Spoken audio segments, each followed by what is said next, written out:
It is my duty to inform the House that the Speaker is unavoidably absent. Therefore, in accordance with the statutes, I would ask the Deputy Speaker to please take the chair.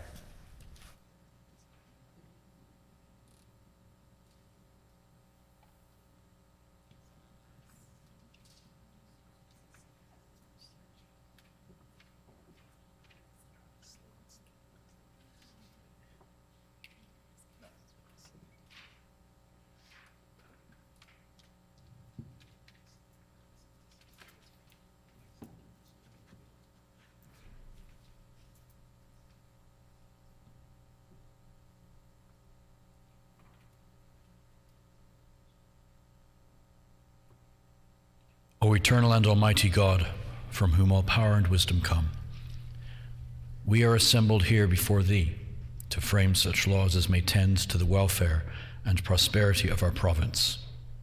Grant, O merciful God, we pray thee, that we may desire only that which is in accordance with thy will, that we may seek it with wisdom and know it with certainty and accomplish it perfectly, for the glory and honor of thy name and for the welfare of all our people. Amen. We acknowledge we are gathered on Treaty 1 territory and that Manitoba is located on the treaty territories and ancestral lands of the Anishinaabe, Anishinaabe, Dakota Oite, Dene Sulene, and Nehethowag nations. We acknowledge Manitoba is located on the homeland of the Red River Métis. We acknowledge northern Manitoba includes lands that were and are the ancestral lands of the Inuit. We respect the spirit and intent of treaties and treaty making and remain committed to working in partnership with First Nations, Inuit, and Métis people in the spirit of truth, reconciliation, and collaboration. Good afternoon, everybody. Please be seated.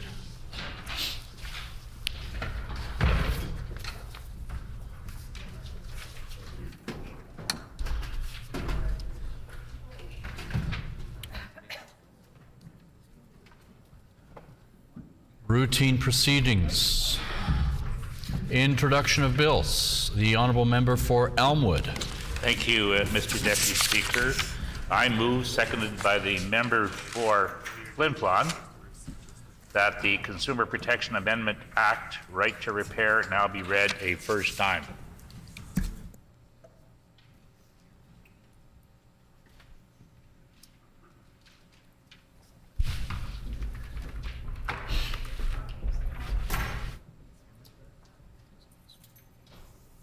It has been moved by the Honourable Member for Elmwood, seconded by the Honourable Member for Flin Flon, that Bill 216, the Consumer Protection Amendment Act, Right to Repair Electronic Products, be now read a first time. The Honourable Member for Elmwood. Thank you, Mr. Deputy Speaker. This Right to Repair legislation empowers Manitoba consumers and fosters sustainability by requiring manufacturers of electronic devices and appliances to make manuals, parts, and tools necessary for repairs available to consumers and independent repair shops at a reasonable price.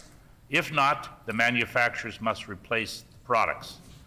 Products covered by this Right to Repair legislation would include smartphones, tablets, laptops, washers, dryers, refrigerators.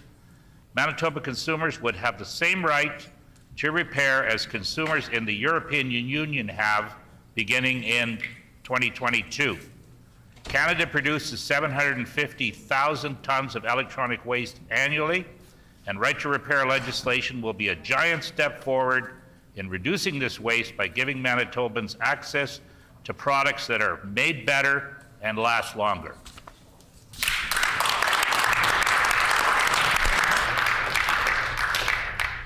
Is it the pleasure of the House to adopt the motion? Agreed and so ordered. The Honourable Member for River Heights.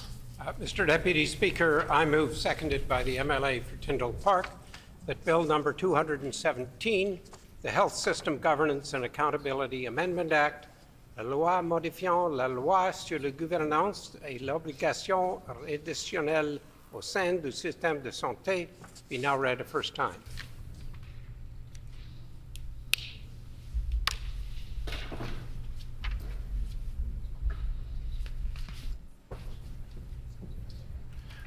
Thank you. It has been moved by the Honourable Member for River Heights, seconded by the Honourable Member for Tyndall Park, that Bill 217, the Health System Governance and Accountability Amendment Act, be now read a first time. The Honourable Member for River Heights. Mr. Deputy Speaker, this bill provides for increased accountability in our healthcare system and provides for the annual appearance of the shared health and of the regional health authorities at committees, as we currently now do to Crown corporations. The concept is that there will then be ability for members of the legislature to ask questions directly of these important organizations which play a vital role in our healthcare delivery. Is it the pleasure of the House to adopt the motion? Agreed and so ordered. Committee reports. Tabling of reports. The Honourable Minister, and I would indicate to the House, oh no, I don't have to indicate anything for that. I would indicate to the House the Honourable Minister, the Honourable Minister of Finance. Mr. Deputy Speaker, it's my pleasure to rise today in the Assembly and table the Government of Manitoba response to the economic review of Bipole 3 and Kiosk Generating Station ERBK report. Thank you.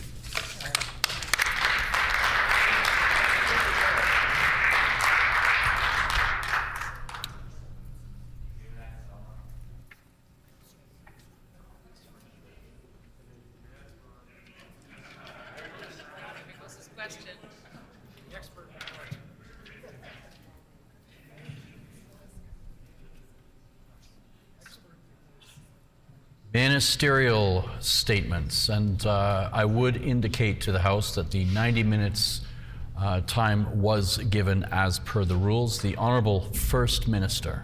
Thank you very much, Mr. Deputy Speaker. For 100 years, the Winnipeg Foundation has provided stable grant funding to support remarkable charities throughout our city. Their endowment model helps our community come together to respond to our most pressing needs, and their work helps transform Winnipeg into a more inclusive and equitable place to call home. Manitobans are uniquely generous, giving more to charity per capita than the people of any other province. Throughout the year, Manitobans donate millions of dollars to support the Winnipeg Foundation's work in our community. Mr. Deputy Speaker, this week one of those Manitobans made history. At a press conference yesterday, the Winnipeg Foundation announced that it had received a $500 million donation from the late Miriam Bergen, owner and president of Winnipeg company Appleton Holdings Limited. Mr. Deputy Speaker, Ms. Bergen's contribution is the largest gift ever made to a Canadian charity by an individual. Her generosity is stunning. It will transform the Winnipeg Foundation and have a positive impact on our community for generations to come. Ms. Bergen passed away earlier this year, but her life and legacy are a shining example to all Manitobans. Growing up immersed in the family business, she inherited Appleton Holdings and its Edison Properties development company from her late father, Martin Bergen, an immigrant who came to Canada following the Second World War. From a young age, she took immense pride in the family business and possessed a powerful sense of community. During her time as president of the company, Appleton Holdings grew at a rapid rate. Thanks to her leadership, the company currently owns or manages 27 properties, primarily in North Kildonan, and employs 200 people, many of them longtime employees who Ms. Bergen regarded as family. But most of all, Ms. Bergen lived her life as a quiet philanthropist, donating to many worthy charitable causes throughout Winnipeg, often anonymously. With this donation, the final donation of her life, she has secured a place in Canadian history. She has made an indelible impact on our community for decades to come, and we are all forever grateful for her for that. Mr. Deputy Speaker, I ask that all members of the House join me in thanking the Winnipeg Foundation for their work, as well as Ms. Bergen and her family for their extraordinary generosity. Thank you.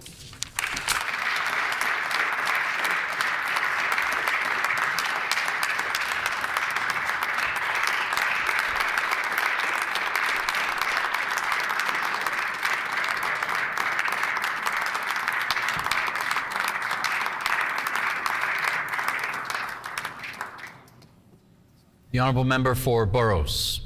Thank you, Mr. Deputy Speaker. Giving Tuesday had a special importance for the Winnipeg Foundation this year.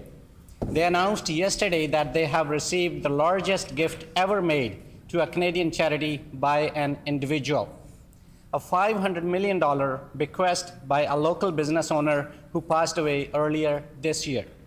Miriam Bergen was the owner and president of Appleton Holdings, a privately held company that operates as Addison Properties and employs more than 200 people. She was known for always using what she had to help others, often donating anonymously. One of her final wishes was to ensure that her family's legacy was not sold off and dissolved. Because she did not have an heir to give her company to, she made the decision several years ago to work with the Winnipeg Foundation to keep her family company's legacy alive after her passing. The donation came in the form of shares in Appleton Holdings Limited. It is the first time the Winnipeg Foundation has received a donation in the form of private shares, and it allows the business to stay intact while still doing enormous good for the community, which was Bergen's wish. The money will be used as an endowment fund with $25 million given out annually to Winnipeg charities. At a time when many charities are struggling, this money could be life-changing for them. One of the unique aspects of this gift is that there were no instructions on how the money could be spent, meaning it can go to the organizations that need it most, which may change over time. Bergen's generous donation will help the Winnipeg Foundation do their important work for our communities, and the positive impacts of it will be felt by charities all across the city for years to come. The perfect legacy for a person who dedicated her life to helping others. Thank you.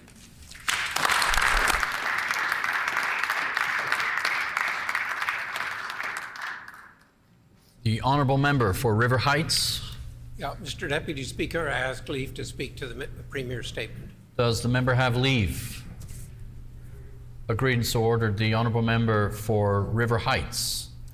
Mr. Deputy Speaker, the Winnipeg Foundation, established in 1921, had its centenary last year, 100 years in 2021. It has made extraordinary contributions to Winnipeg. Indeed, it is hard to imagine what Winnipeg would be like without the Winnipeg Foundation. It has done so much. A huge thank you is owed to Miriam Bergen, who has made this extremely generous gift. We thank Miriam, no longer with us, but her legacy will live on thanks to this gift. Thanks are also due to Martin and Ruth Bergen, her parents, who established the company Appleton Holdings and Edison Properties and built it up. And I think it's noteworthy and should be mentioned that thanks are due to all those who worked at the company and helped make it the extraordinary success that it has been. Before her passing, Mrs. Bergen was no stranger to philanthropy. Giving to community organizations was a big part of how Miriam showed she cared about people. And much of her giving was anonymous because she felt it was the act of giving, not necessarily the recognition. This gift will make an enormous difference. It will be a legacy gift as a result of her generosity. From the bottom of our hearts, we thank Mrs. Bergen and the family for this incredible and historic gift that will ensure that the City of Winnipeg and our community thrives for generations to come. Thank you. Merci, miigwech.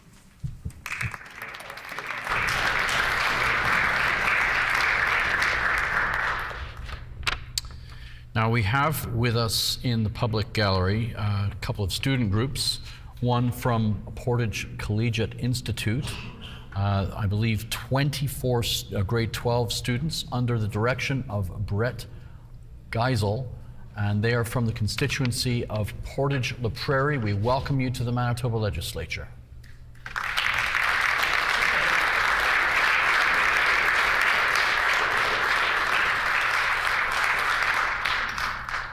We also have seated in the public gallery from River East Collegiate.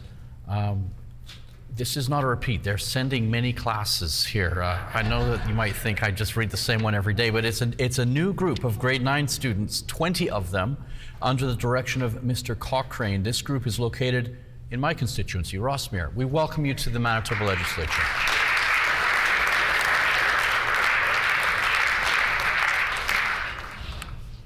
Resuming ministerial statements, the Honourable Minister of Education, and I would indicate to the House the required 90 minutes time was provided in accordance with the rules. The Honourable Minister of Education. Thank you, Mr. Deputy Speaker. I am pleased to rise in the House today to acknowledge that the month of November was proclaimed as Financial Literacy Month. I would like to take this opportunity to recognize the importance of ongoing education for Manitobans, kindergarten to grade 12 students pertaining to consumer awareness and financial literacy. Financial literacy is more than just knowing about money. With financial literacy, you are able to gain the skills and knowledge that is needed to manage personal financial well-being with confidence, competence, and awareness of the world that you are surrounded by. When it comes to Manitoba students, knowledge about personal finance is essential to developing confident and responsible youth empowered to make informed decisions throughout life. This knowledge can contribute to overall well-being and leadership skills. Introducing financial concepts to students lay the foundation of economic awareness and can provide opportunities to explore and analyze implications of decisions from a transdisciplinary perspective across aspects of life. Teachers and school staff are able to have a profound influence on student engagement and learning to help students understand the costs, benefits, and implications of both personal and local financial and economic issues, contexts, and dynamics in learning experiences. Not just Manitoba students, but all Manitobans are given the opportunity to learn how financial and economic matters and considerations relate to not only future careers, but in life as a whole. It will enable an informed pathway to explore, develop, and realize potential and move toward life and career goals. Our Manitoba government encourages all Manitobans across this great province of ours to engage themselves in financial literacy learning. Thank you, Mr. Deputy Speaker.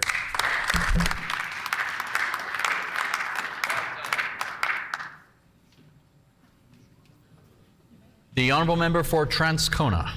Thank you, Deputy Speaker. Financial Literacy Month is observed all over Canada during November. It is a time to highlight the importance of financial literacy and connect community members to resources that help them maintain healthy financial habits. Now more than ever, with the rising cost of living as a result of inflation, Manitobans need to find the right balance with which to manage their finances. They need to be well informed to make important financial decisions for budgeting, obtaining loans, savings, and investments. I assure Manitobans that they are not alone in these times. There are resources available to aid them regardless of their financial situations or goals.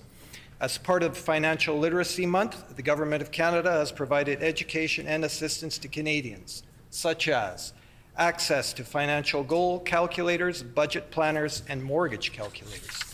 These can be found on the government website at no cost. Here in our province, we have Money Smart that helps Manitobans make informed financial decisions and protect themselves from financial fraud. Recently, Money Smart launched a financial literacy hub where parents, teachers can gain meaningful financial knowledge. Their programs help parents plan for the future and provide resources for teachers to incorporate financial lessons into their classrooms. It's important that our children are financially literate. When we help families gain stronger financial literacy, we're putting all of us on a much firmer footing for the future. I urge Manitobans to make well-informed financial decisions this holiday season and to use the resources available to them to learn more. Thank you, Deputy Speaker.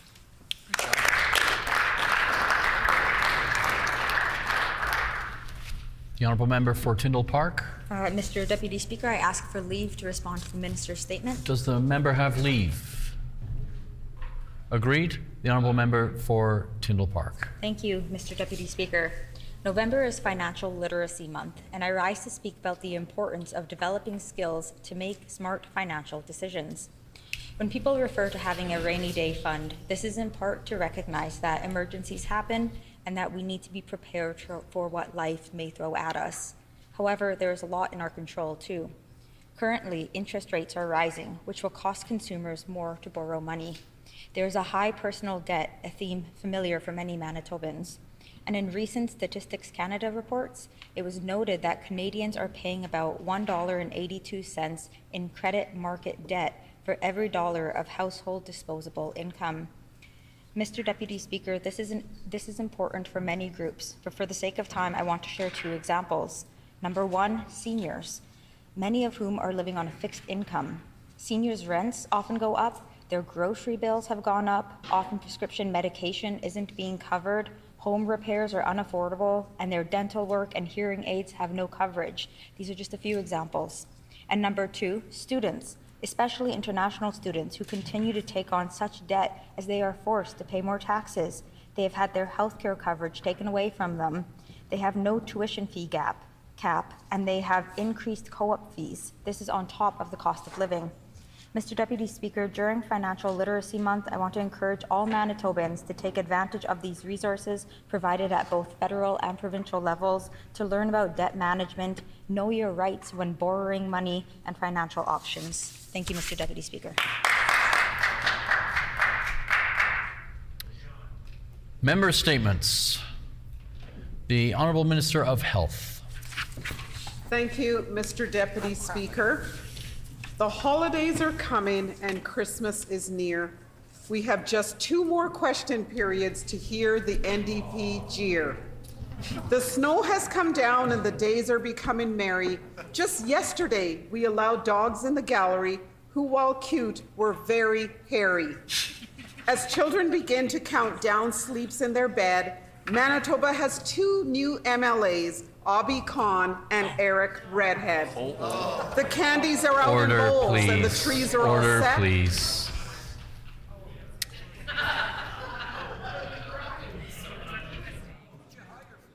I am loath to spoil the mirth of the member's statement, but I'm beholden by the rules to indicate that we have to refer to members by their constituency or title. The Honourable Minister of Health can continue. Apologize, Mr. Deputy Speaker. The candies are out in bowls and the trees are all set with even cheaper electric rates thanks to our government reducing Hydro's NDP debt. As Santa gears up in his big red suit, the Order, Manitoba please. Liberal leader... I am loath to interrupt the mirth of the member's statement, but there is a rule that these members' statements really do need to talk about constituency issues, not government policy. I'm obliged to, and that applies to ministers. So I'm obliged to convey that to the House. That's my duty in this chair, and so I have to do that. The Honourable Minister of Health, though, does have the floor. My apologies, Mr. Deputy Speaker. As Santa gears up to head to the Southdale constituency in his bright red suit, the Manitoba Liberal leader hesitates to greet him with the St. Boniface salute. As children are getting tucked into their beds in Southdale, our Premier is fighting to keep crime off our streets. As MLAs, we know the weight of the duties we carry, so to all honourable members, may your holidays be merry. Thank you. You did well.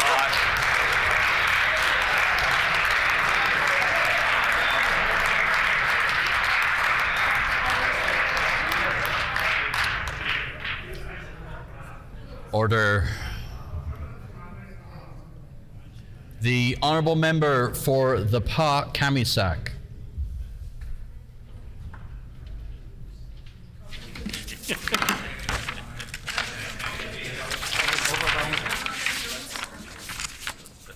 Mr. Deputy Speaker. Today I would like to honour Gordon Landrieu, who recently retired from his job as constituency assistant and chief of staff to our Member of Parliament, Nikki Ashton. I have known Gord all my life, and he has been such an important person to me and everyone who cares about social justice in our community. Gord has long served elected representatives in the North to make sure we are connected to your concerns.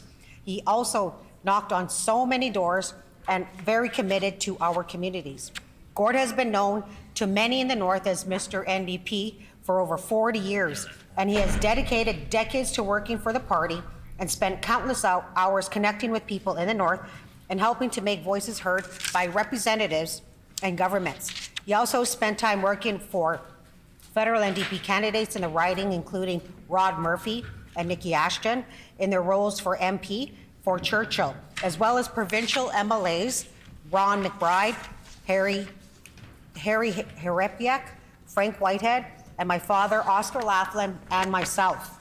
Just this past year, Gord was the recipient of the David Woodbury Award, which the New Democrats give to a party member who have been pioneers for social justice and have committed to the community, and it is well deserved for his commitment and dedication to his work and volunteerism. On July 29th of this year, Gord had his last day in serving as constituency assistant and chief of staff for Nikki Ashton before retirement, and he is now able to spend his days with his beloved grandchildren, his wife Lillian, and family. I want to thank Gord for everything that he has done for the many community members and representatives for whom he has spent years dedicating hard work towards making our society more equitable and welcoming. More than all of this, though, he's also been a great friend, a father figure. I truly want to wish Gord all the best and his well-deserved retirement until the next campaign. Agosef, Mr. Deputy Speaker.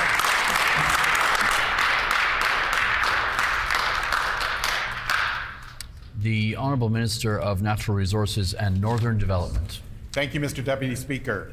Shoal Lake and area is without the services of resident veterinarians after the retirement of 2 long-serving vets this summer. Doctors Bruce and Janice Waddell, a husband and wife team, called it a career on July 31st after operating the Shoal Lake Veterinary Clinic for 35 years. The Waddells graduated together from the Western College of Veterinary Medicine at the University of Saskatchewan in Saskatoon in 1985.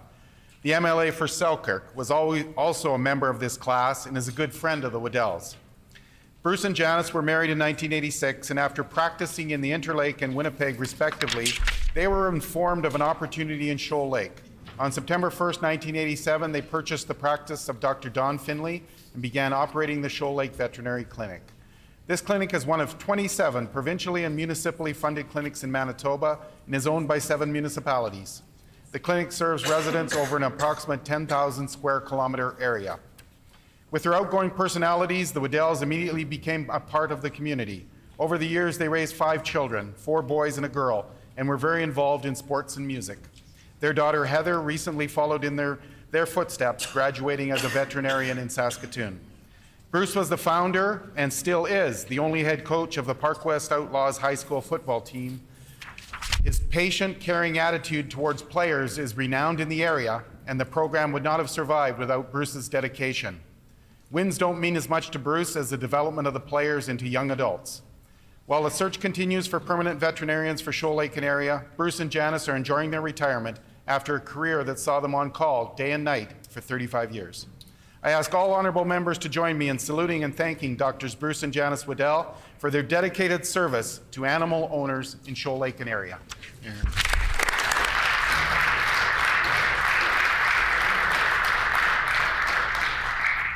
The Honourable Member for Transcona. Thank you, Deputy Speaker. Today I rise to pay tribute to a local Transcona student who is excelling in his studies at Murdoch Mackay Collegiate, a high school located in the constituency of Transcona, and who was recently recognized for his achievements at the Manitoba Indigenous Youth Achievement Awards. Cody McDonald is 17 years old and a Red River Métis who calls Transcona home. Cody has always enjoyed learning and as a result has attained marks of 100% in 9 different courses from a range of subjects including geography, chemistry, physics, pre-cal, biology, Canadian law, and global issues. Cody is also an integral part of the Murdoch-McKay Indigenous Academic Achievement Program, helping with everything from Truth and Reconciliation Day events to planning for the school's inaugural Reach for the Top competitions. He has also created a traditional clothing line and is learning the Michif language along with Inuktitut and Cree. Cody is quoted as saying, "Work hard to achieve your goals, never forget where you come from, and the incredibly rich heritage of our people." Cody's achievements were recently highlighted at last week's Manitoba Indigenous Youth Achievement Awards, and in an article by columnist Nigan Sinclair. Cody was nominated for the award by Kim Dudek and Dana Jansen, his teachers at Murdoch. These awards have been in existence for 28 years, beginning in 1994. Other award winners were present when Cody was honored last week, including Murdoch alumni Cody Lauren, Ashton McIver, who also said that this was a night when we got to celebrate who we are. Deputy Speaker, we were lucky enough to have Cody in the gallery this afternoon, joined by his support network, his mom Crystal, dad Brian, and his teachers Dana, Jansen, and Kim Dudek. Please join me in congratulating Cody for his amazing accomplishments. Right on. Good job, Cody.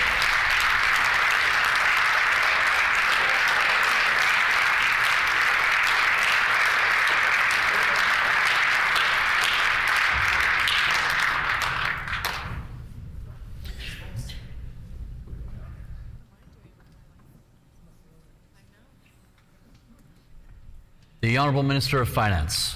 Mr. Deputy Speaker, it's my pleasure to rise today and call attention to the United Way Pembina Valley's Coats for Kids campaign.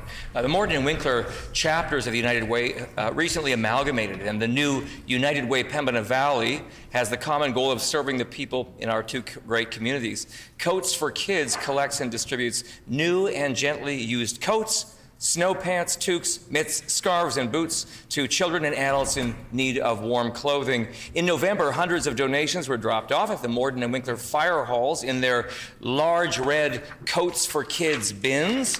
Some residents specifically purchased new winter items like mitts, toques, and scarves. Some items were lovingly handmade. Others were collected and given to families in need. The items were collected and brought to the local Best Western Hotel. They were laundered. They were hung on racks. And on November 8th and 9th, the items were made available for distribution to Winkler's Central Station Community Center and Morton's 500 Stephen Street. Organizer Audrey Armstrong says this program requires a lot of community involvement, and she thanks all the organizations for their commitment.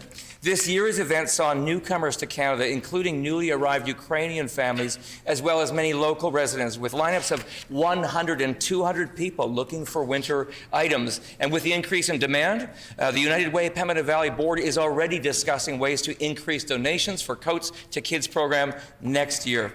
The initiative shows how much need there is out there, and it shows how much people are rallying to meet that need. On behalf of my colleagues of the Legislature, I want to thank the United Way Pembina Valley President Chris Wilsey, the board, the businesses and organizations that stepped up to meet the need to keep everyone warm during this winter cold season. Your hard work and dedication to the community is greatly appreciated and will make a difference. Here.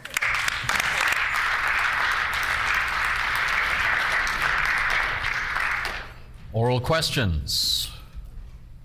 The Honourable Member for Transcona. Thank you, Deputy Speaker.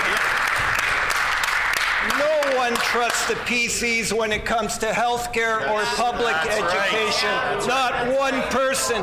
Not in Transcona, not in Radisson, nowhere in Manitoba. That's because they have made deep cuts to our health care system since they became government in 2016. And we're feeling it every day. Data compiled by media show the cuts a drop of 136 beds across the Winnipeg hospital system since 2017. Those are cuts that made health care worse, Deputy Speaker. Does the Premier believe cutting beds from our health care system was the right thing to do? Yeah, good question.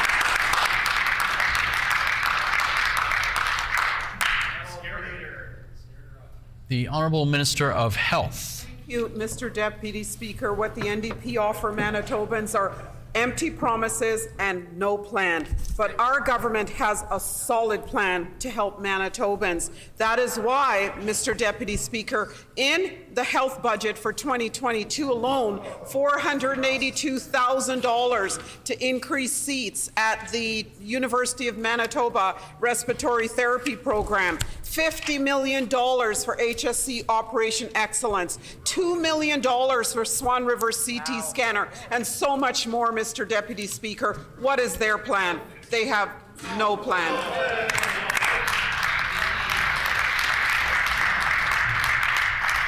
The honourable member for Transcona on a follow-up question. Thank you, Deputy Speaker. You can't start a fire in 2016, watch the flames lick the house, and then see it burn completely down, then come up with a couple of pails of water, throw it around, and say you're saving the system. That's not a plan. It's not a plan. But you know what? They continue to refuse to listen. And every PC MLA on that side of the House supported these cuts right from the get-go. As a matter of fact, the former Premier equated quality health care to the number of beds. Well, it does matter, actually, Deputy Speaker. You have worse health care outcomes when you have fewer beds.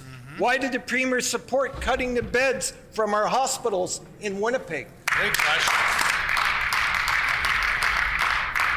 The Honourable Minister of Health. Thank you, Mr. Deputy Speaker. More smoke and mirrors from the No Plan NDP. Mr. Deputy Speaker, I was pleased to join the First Minister on November 10th to announce our plan, $200 million to add 2,000 healthcare professionals to the health system, Mr. Deputy Speaker. And on that day, we announced 9 premiums and incentives that we will deliver on for nurses. A weekend super premium, a recruitment retention incentive, a full-time incentive, a full-time weekend worker incentive, a wellness incentive, licensure reimbursements, and more. Again, I ask, what is their plan, Mr. Deputy Speaker? No plan.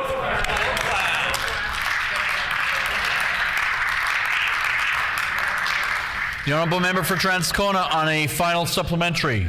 Thank you, Deputy Speaker. Our plan is simple. Just don't cut health care. That's right. In 2016.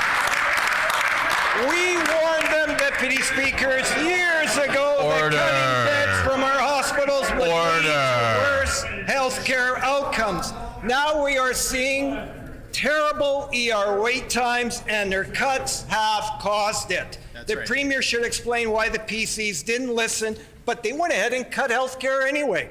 And the Premier also needs to tell Manitobans whether she will reverse her health care cuts, and will she do that today? Great question. The Honourable Minister of Health. Thank you, Mr. Deputy Speaker. Will the member for Transcona ask the former Health Minister, NDP Health Minister, if she has found the magic wand, Mr. Deputy Speaker? Order. Our government is not dependent on magic wands. That is why we are addressing our ER wait times with concrete action and concrete plans. A $1.2 million expansion of the physician in triage program to free up nurses in the emergency department, expediting alternate level of care patients, creating space in medicine units, sending stable patients who live outside of Winnipeg back to their home location, and Minister's more, time Mr. has Deputy expired.